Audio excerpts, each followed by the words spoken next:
Just let's get started. I'll type out the questions, and then we can have Chris start on all the answers, and then have have Robyn jump in as well. Okay, so I've run every test 3 times. I don't know if you guys can hear me, but I can't hear you. So I don't know what to do.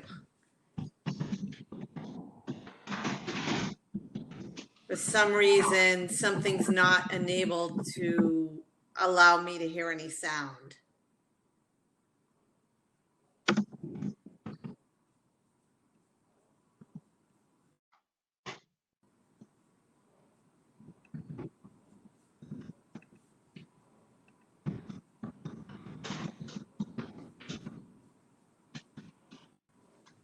Okay, I wish I knew what to do, but I don't. I'm at a complete loss.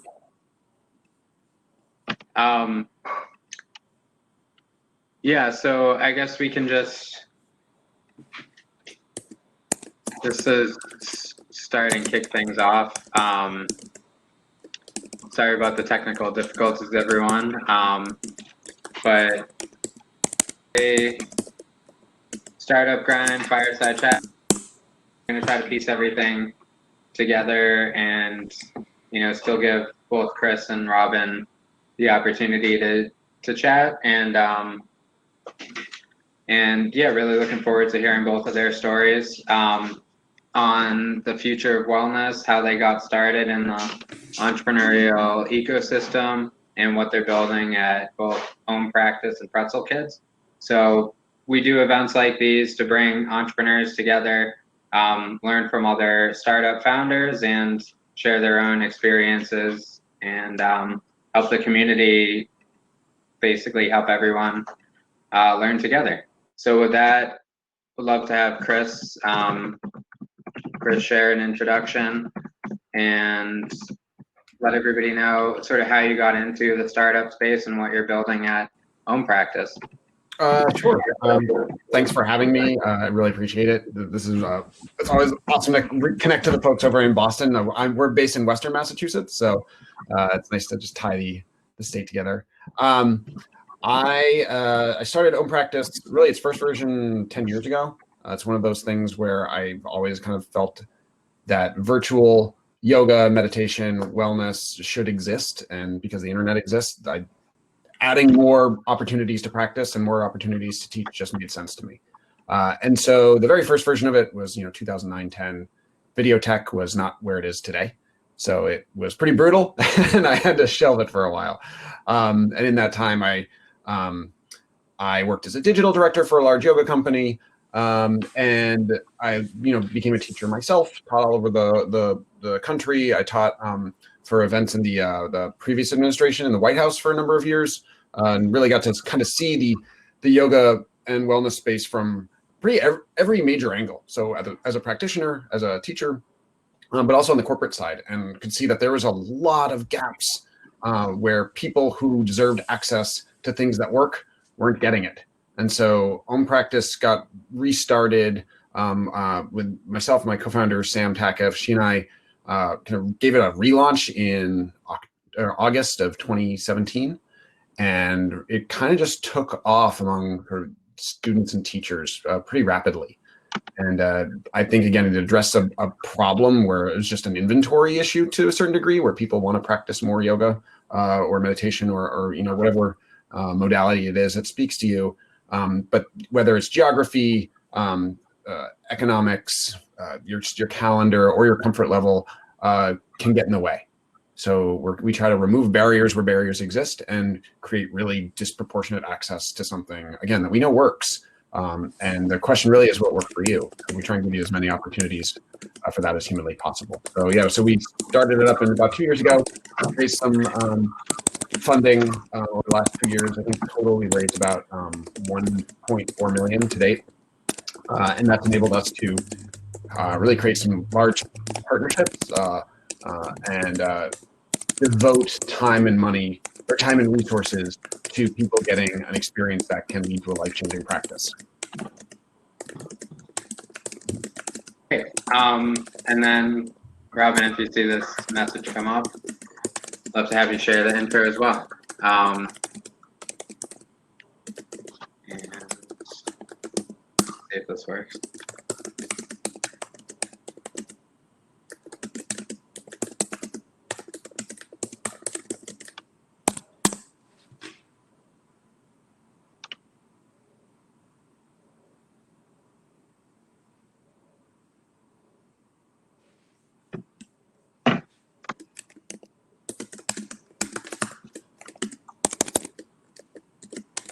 Okay.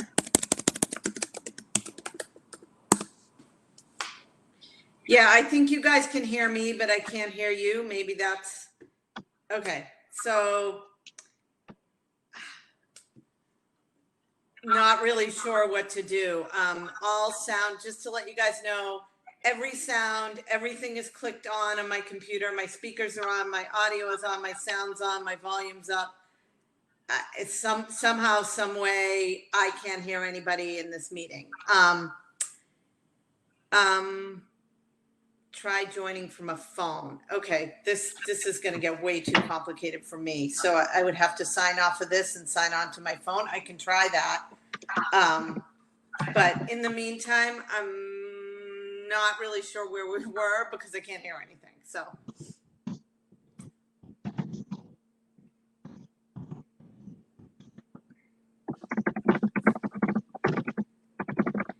Okay, I'm going to put my video off while I try to figure out how to sign back on. Chris, you can continue.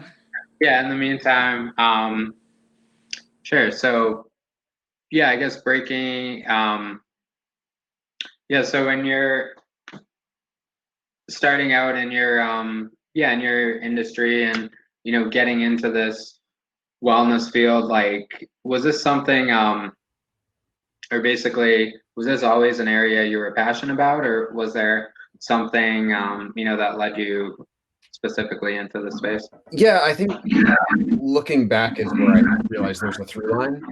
So before really getting into even getting into a yoga practice for myself, I had worked in the nonprofit sector and in the corporate side in legislative advocacy, primarily issue advocacy. So with the Alzheimer's Association, with the American Cancer Society, there's just something about making something possible for people, whether it's healthcare access, whether it's or caregiver support, or just something about that just speaks to me, I guess. And so I always believed that I want to act on behalf of a constituency, and doing that, I think, and yoga just turned out to be a thing that worked for me and that I felt credible in, where I knew that I could take something that I knew worked for people and just, okay, how do we make it more obvious and more accessible to people? So I think there's an element of access to that people don't get overlooked or underserved because of where they live, who they are, what they make, and all those other demographic barriers. All right, I can hear you. Great. Oh, perfect. I'm on my phone and I'm holding it because I don't have time to figure out what else to do with it. I'm going to try to maybe put it over here on the windowsill. So sorry. I'm glad this worked. Jason, you might find this comical, but I don't. The reason I logged on 10 minutes early is I was in a meeting last week, and this happened to a speaker, and I'm like, that is not going to be me. I'm going to log in 10 minutes early, make sure everything is working, and it was, and then look what happened. Oh, well. Anyway, so here I am. I don't know what you guys were talking about. So yeah, just talking about our basically introductions, how you got into what you're building at Pretzel Kids, and then also the last question here was, was wellness and yoga always something you were interested in, or was there a point that made you decide this is something like worthwhile pursuing and to get into yourself?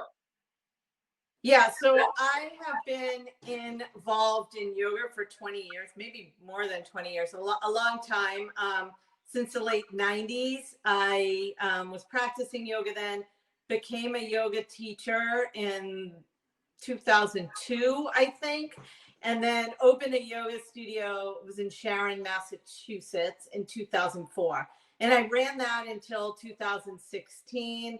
Very grateful now I do not have a brick and mortar yoga space with what's going on right now in the world. And Pretzel Kids was started as a program under the umbrella of my studio. So it was what we offered for kids after school in the studio, because most of our classes were like Ompractice, focused on the adult yoga market. At that time, there really wasn't a market for kids yoga. So we were sort of creating it and doing a lot of education as to why this was important, not just for bigger people, but for little people too.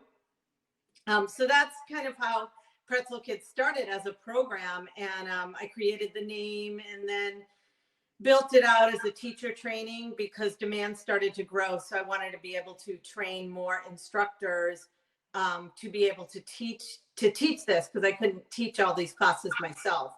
So that's kind of how it started. In 2016.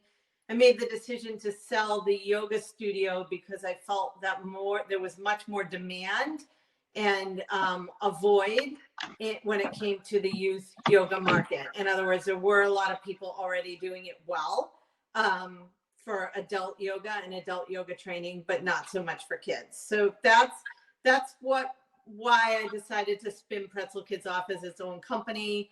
And we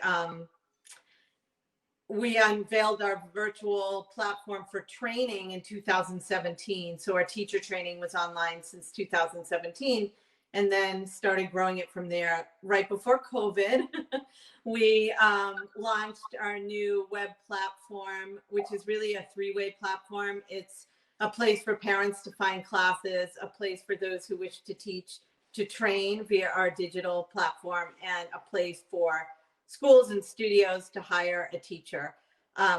Generally speaking, it was designed to be community-based, but now in light of COVID, we are delivering our classes virtually now. And we're doing that through partnerships, which is great. That's how I reached out to Sam and Chris at Ompractice back in the early days of COVID, which wasn't so long ago, but March, April, saying we need to get more of our classes online. And we didn't want to build the actual Zoom integrated virtual platform to do that, because our business is mainly B2B. We train the instructors and we give them tools to run successful classes. So we didn't want to be in the market of, getting all the parents to sign up and all of that. It was better for us to just partner with people that were already had that part down. So that's really what we're doing right now. We're super excited about it. That sounds great. Yeah, and then from both of you, I guess, Robyn, you just mentioned basically, obviously, there had to be some shift in terms of what to do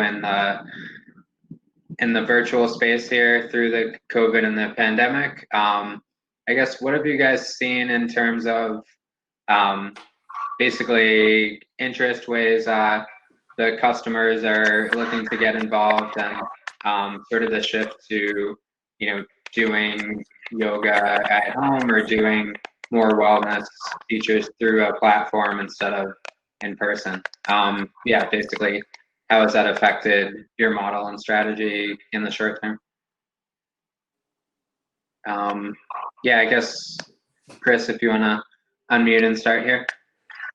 Yeah. From where I stand, we've been pure virtual since we started. So back in 2018, and we'd watched the business grow pretty healthily every month. So in many ways, this was like the pandemic was an accelerant to a behavior that was already happening. Because our biggest obstacle was always getting people to try it. Once they tried it, we knew that they'd be with us in some way, shape, or form, whether it was a member or dropping classes, whatever you want to do. So for us, it was, this is obviously not the way we wanted to get there at all. And that was again, when our biggest barrier was removed, both for teachers too, who, some have a story like, oh, I'm not good with technology, I can't teach online. Like, And that's true for some teachers who, if your best teaching comes out of you because you're giving somebody a hands-on assist, yeah, it's not going to work. But I do feel like that is given a lot of teachers who normally wouldn't have access to these kind of large student populations as well. It removes some barriers on both sides. So I think in the short term, what we saw was kind of a community in crisis, and we actually re-engineered our platform quite a bit just to let any studio use us. However, and like we weren't like profiteering or anything. It was just like, use the platform, we'll figure out pricing. We just want to make sure that you don't close. And I think there's been some, some studios are now opening, some didn't make it. Like we bought them a couple of months, but that wasn't enough. And then some are kind of trying a hybrid thing, which is what I'd been advocating for years, that every studio should have a live digital component. And so it's interesting seeing kind of where the dust is settling. But the behavior change, I don't think, is going away. Vaccine or not, I think people are going to expect a certain level of on-demandness that is still customized to them. Right. Yeah.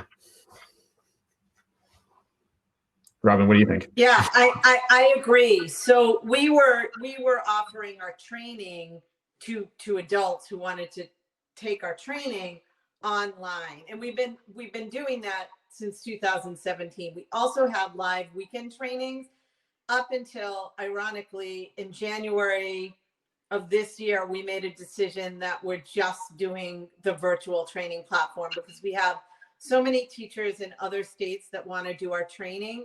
And honestly, I was completely burnt out traveling to different states to do these weekend trainings when we felt we had it down and we're delivering that experience online. And it's not like to become an adult yoga teacher, it's pretty standard that you need 200 hours. That's pretty industry standard.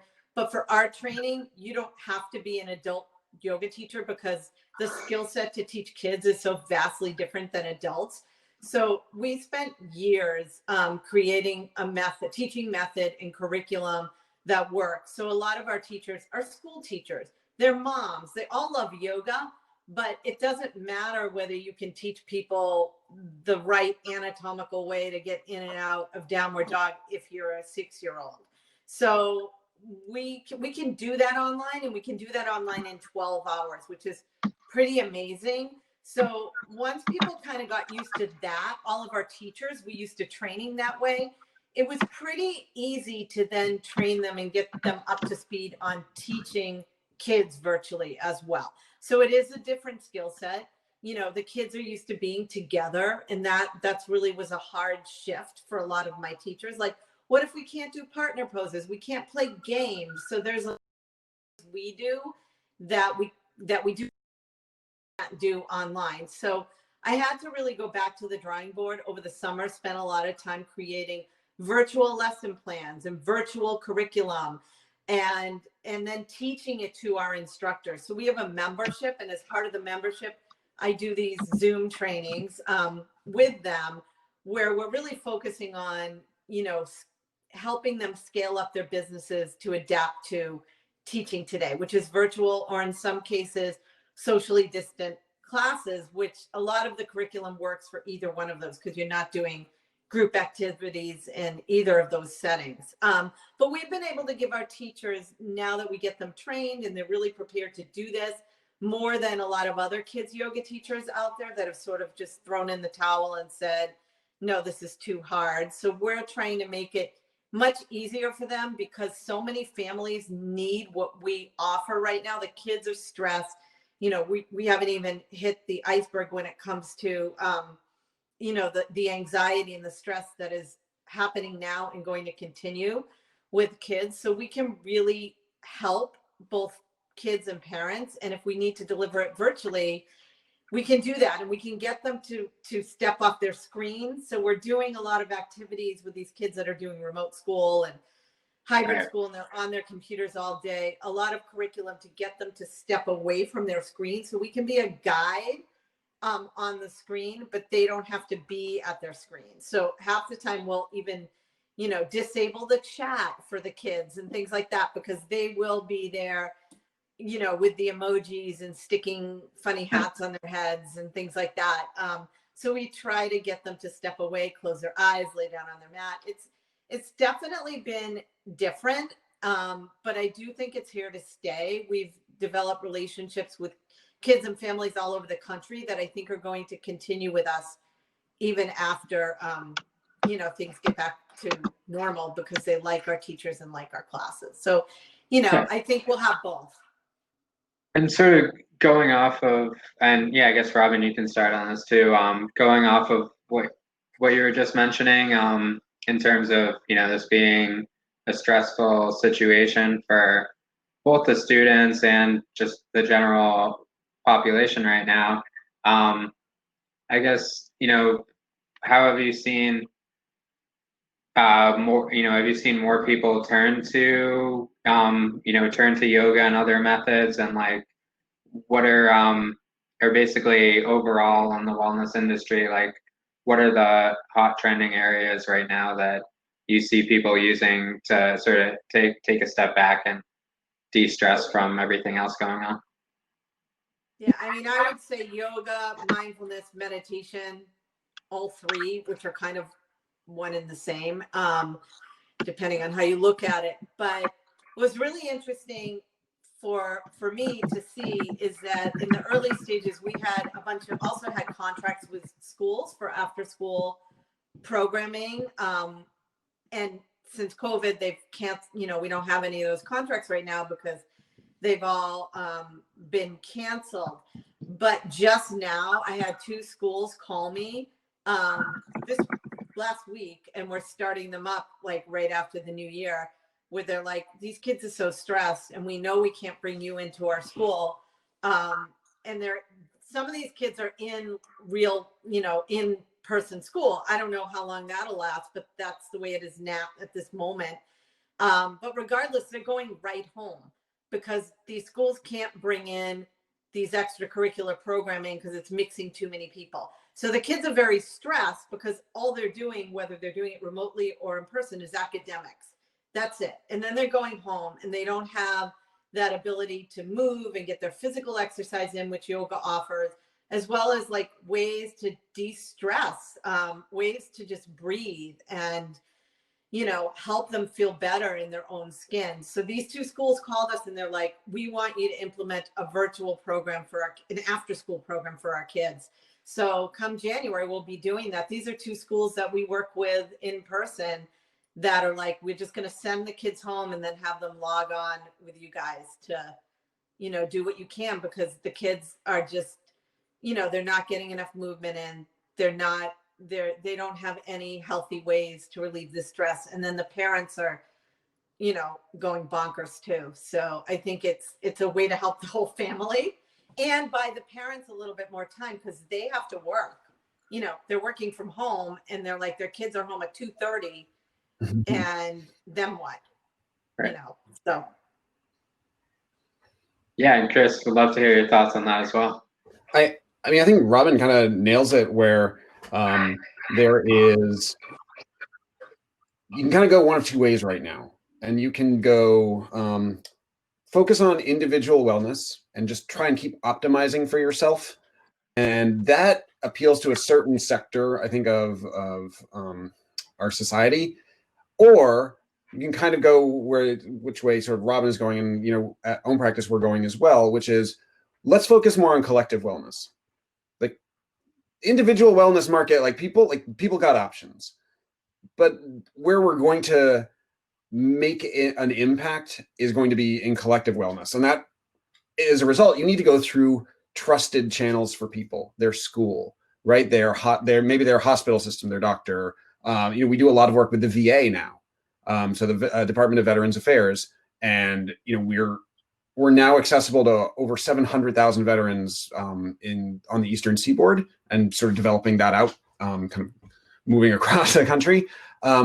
But that's happening because we're asking the question of like, who needs us most right now, right? Not who can I make a better margin off? It's just right. You got to be able to put your head on the pillow at night, and there is a moment where where you can create access to people who, like Robyn said, I mean, people are already stressed, and the folks who are already on the edge pre-pandemic have just been absolutely pushed over. And so if there's no net there, and I understand like yoga and well, like I get it, like it's not the same as healthcare. It's not the same as like some other more fundamental things, although it can contribute and be a piece of becoming a fully expressed human being, regardless of your circumstances. But so I'm not going to pretend like, oh, yoga will fix everything, because it won't. But ideally, it gives you the freedom to think clearly and make good and wise decisions about your present and your future.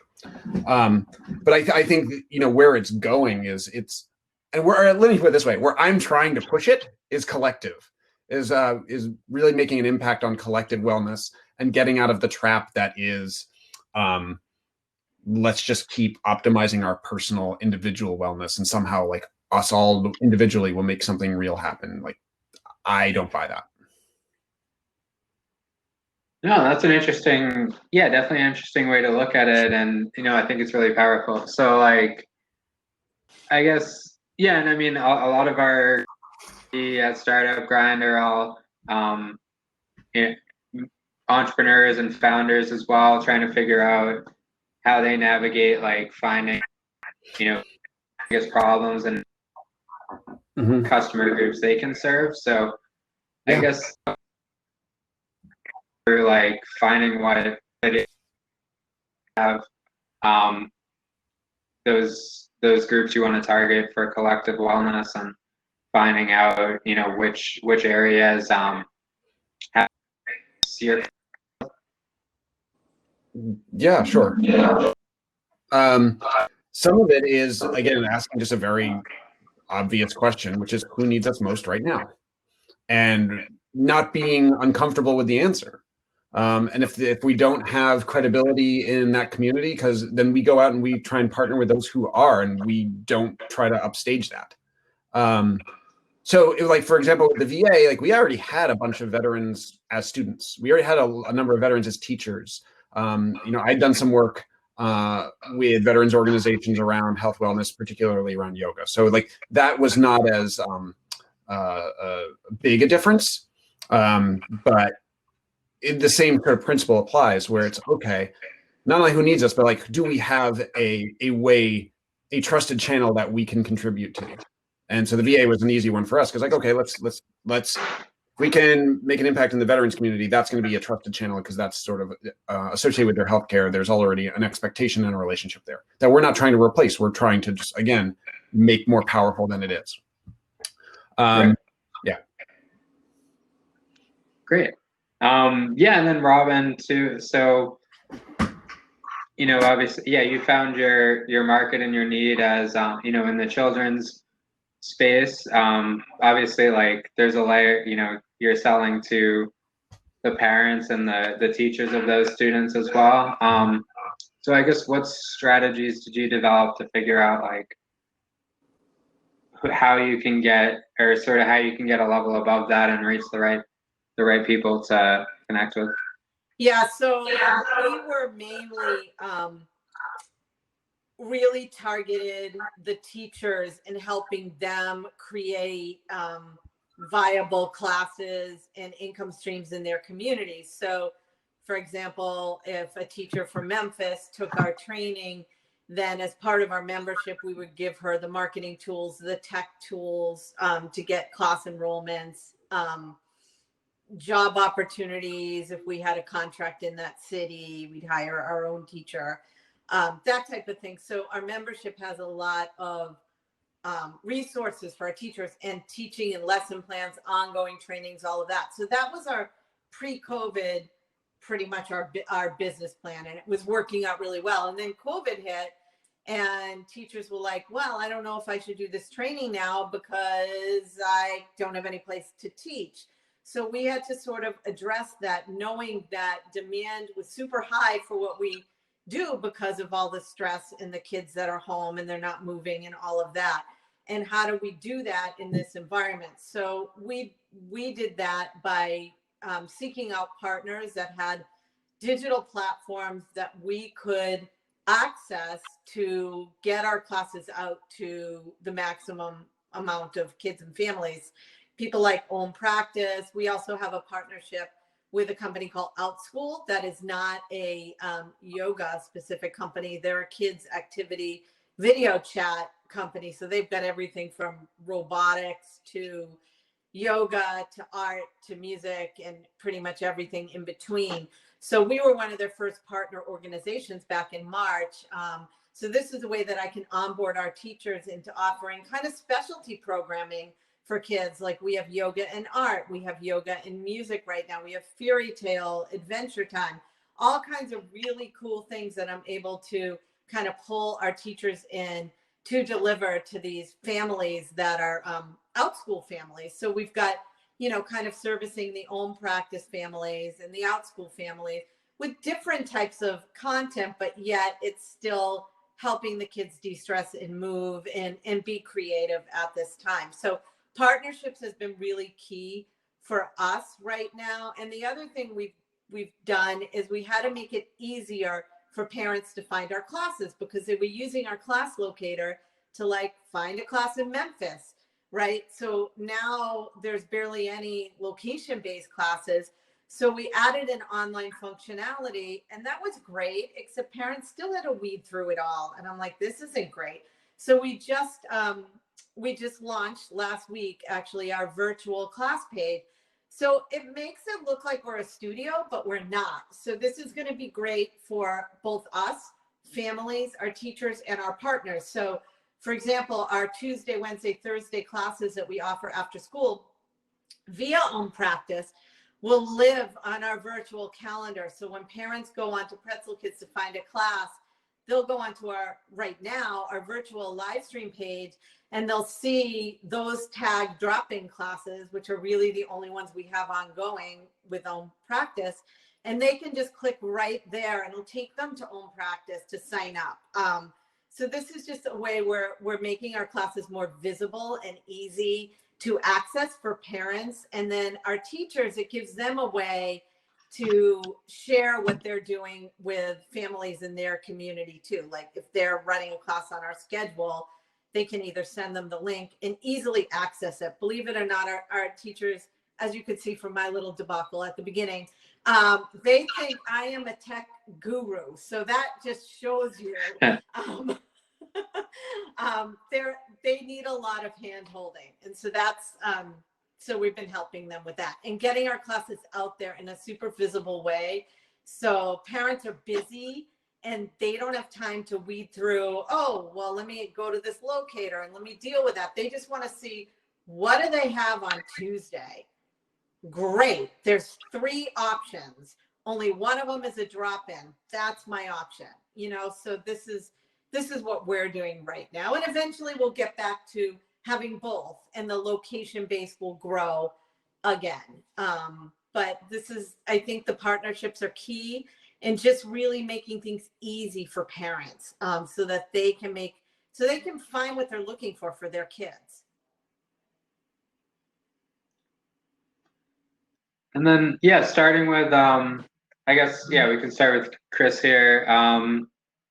And yeah, we'd love, or both of you on this too. Like, you guys are getting a lot of feedback either from your team, from customers, from partners on new features or other things you can put into the platform. But obviously, you know, you have to prioritize what makes sense to put in and what to do now versus later, or what to do at all. So how do you think about going through that process? That's a good question. You know, we do, I do catch myself sometimes where it's like, you know, we can do anything, we just can't do everything. And that has been tricky. Sometimes in our initial, like looking for customers, just because we got early traction somewhere didn't actually mean it was a great customer for us. And we, you know, you can lose time that way. I know I fell into that a little bit. So there's 2 things. One, we've added to the team quite a bit with people who are much more specialized in areas of both partnerships. So we just hired someone for who's running all of our partnerships. So it's not just me. And right away, you know, there's a level up there in terms of just decision making, right? because it's not just like, oh, here's what I did the last year. Somebody who's actually comes in and like, this is what I do and I know how to do it.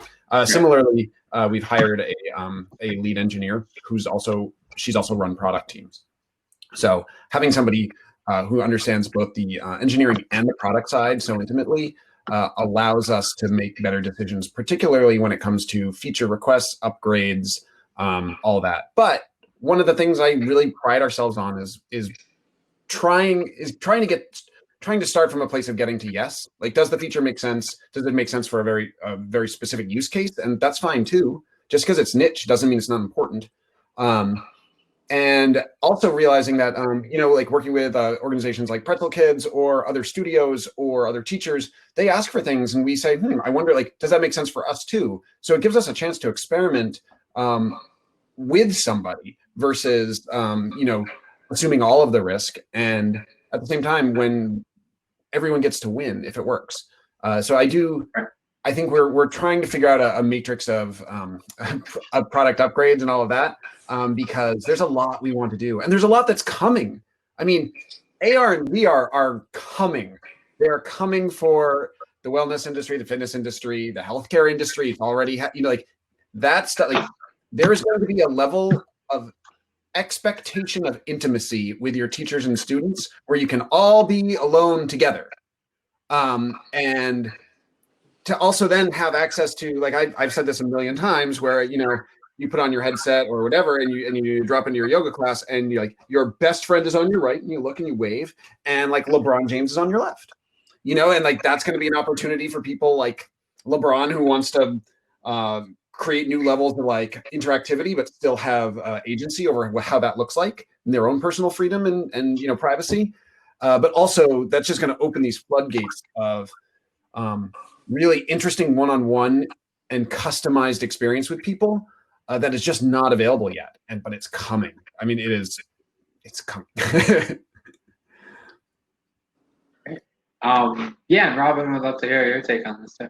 Yeah, it's really interesting because I feel like we've been thrown like super fast into this ever evolving space in kids yoga. So there is no other company doing what we do in the way of using technology for a community with kids yoga specifically. There are people doing it with adult yoga and other types of fitness, and we've had to move really fast like a lot of other startup founders, because it's like week to week things are changing. And there was a time where we didn't think people would be home as long as they're home, right? So we weren't really developing things like, okay, for this winter back in March, we were thinking in terms of, okay, the summer, like what do we do for the summer in terms of, resources for socially distant classes. Now we're back to like, okay, all of our resources that we deliver via our tech platform are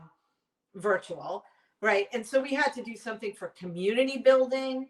Like, what do we do? We've got Zoom, sure.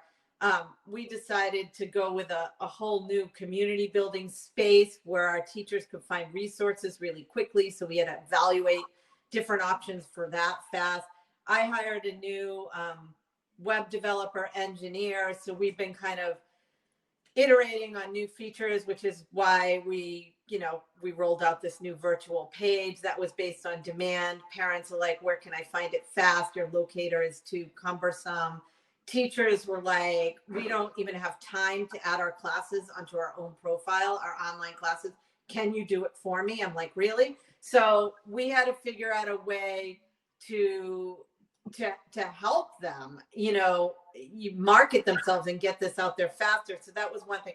Another thing I did that was really interesting is I found myself like thrown into this new world where, okay, we need more classes and we need them now. Do we do our own live stream studio? Do we try to do like a Pretzel Kids, sort of like an Ompractice? That was a thought. It quickly went away, but it was a thought. Research what it would take to do that.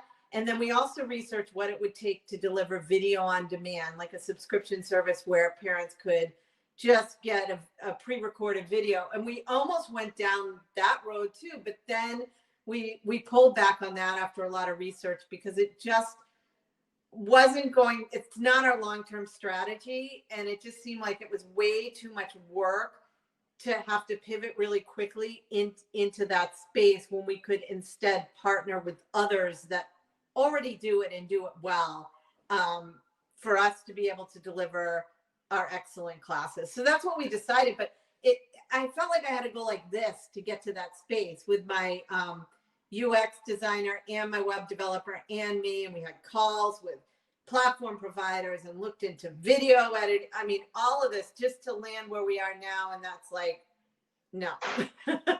And I feel like a lot of startup founders have been there, done that. It's like, what direction do you go and is it right for you? But ultimately, our customers are our teachers. And we just had to keep our eye on the ball. And if we can do more for our teachers, then they can do more for parents and kids. So that's really what brought us kind of full circle. Oh, and it makes sense. Sort of where you ended up too, like if you're, I guess, it can make sense to, pivot into something that you're going to do long term, but if it's short term and distracts from everything else you're building, probably doesn't make sense to implement it directly. So yeah, no, I mean, I think it's really helpful, like the way you described how you went through everything and figured out what not to implement in the business. And it's time consuming too. It really is. It's like sometimes I just want to be like, I spent all that time to decide no. But I think you have to go through that exercise in figuring out and weighing the pros and cons and the costs and the rewards, and am I going to have to go down, and what is that going to mean in terms of marketing and there, then to just arrive back at the best solution, which is our virtual live stream class page, which we're super excited about. And that it's not a moneymaker for us really, because when parents sign up, they're actually signing up. We're sending them to our partners. But in the long run, I feel like what comes around goes around, and it's going to make our teachers happy, our parents happy, the kids happy, and then ultimately we'll get more business at the end of the day.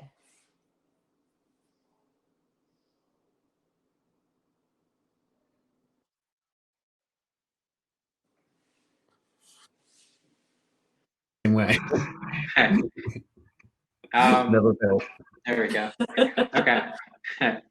Yeah. So, and then a question. Oh, yeah. So both. Oh, actually, let's build in. It's like we have an audience question here.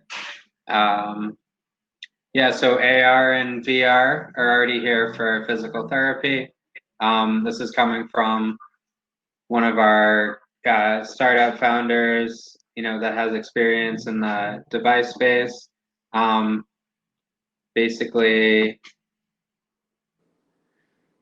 oh wait, is this a question? Oh, that's his introduction. But yeah, just going off of, or so in the areas you guys see, we talked a little bit about where I mean, this kind of leads into a question I was going with anyways.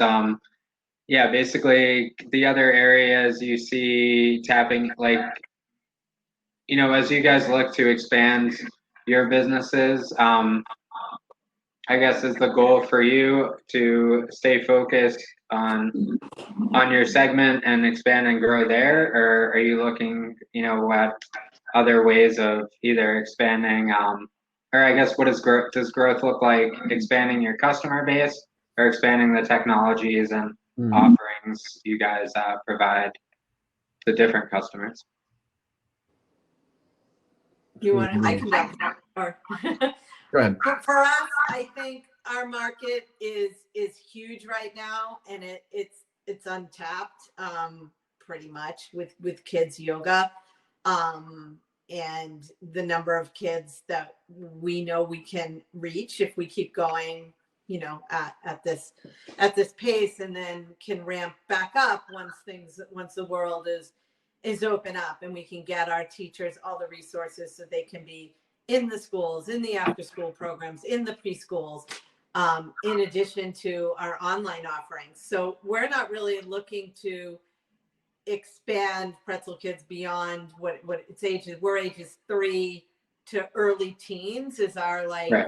kind of sweet spot for the market. We're not looking at the babies and the toddlers. We kind of start where the kids can take at least basic instructions on up to a lot of instructions. And then our curriculum really stops at the teen years, because at that point they can be taking classes with their parents. And I think within that segment, there's so many possibilities for us to offer in additional trainings, segmented trainings, additional resources to teachers, lesson plans, teaching tools, and of course classes. So our classes have a certain structure and a method in how they're delivered, which is why they work so well. And so I think if our goal is to just keep going as we're going, continue to add features for teachers and parents and functionality for our web platform, but we're not looking to offer like karate or other things. Right. We're just going to stay focused on the yoga and mindfulness because we see so much potential there for our target kid market. Yeah, I think we're kind of going the other way. Well, I mean, part of our growth has always been, and probably always will be, customer driven to a certain amount. The way when I was talking about before, maybe we develop something to address a specific request. I mean, part of that comes from our idea that we like to co-develop our product with our customers, because some of these are just really massive employers and they have or health insurers or whomever. We say, all right, well, what are your population health objectives for your customers, your members, your employees, and how can we create something specific to them? And usually when we do something like that, it also works for everybody else. So we found that there's a real benefit for co-developing with our customers. And so that also helps us think about what we're going to expand into next, or if we will, because I think you're right. Sometimes you have to choose between those two things, whether it's going to be expanded tech and going bigger on the thing that you're credible in. And Ompractice started with yoga and meditation. That's because that's where we have a lot of founder domain experience, not just me, but also my co-founder, Sam, who is, her own sort of legend within fitness world. And you should have her anytime. She's awesome and super smart.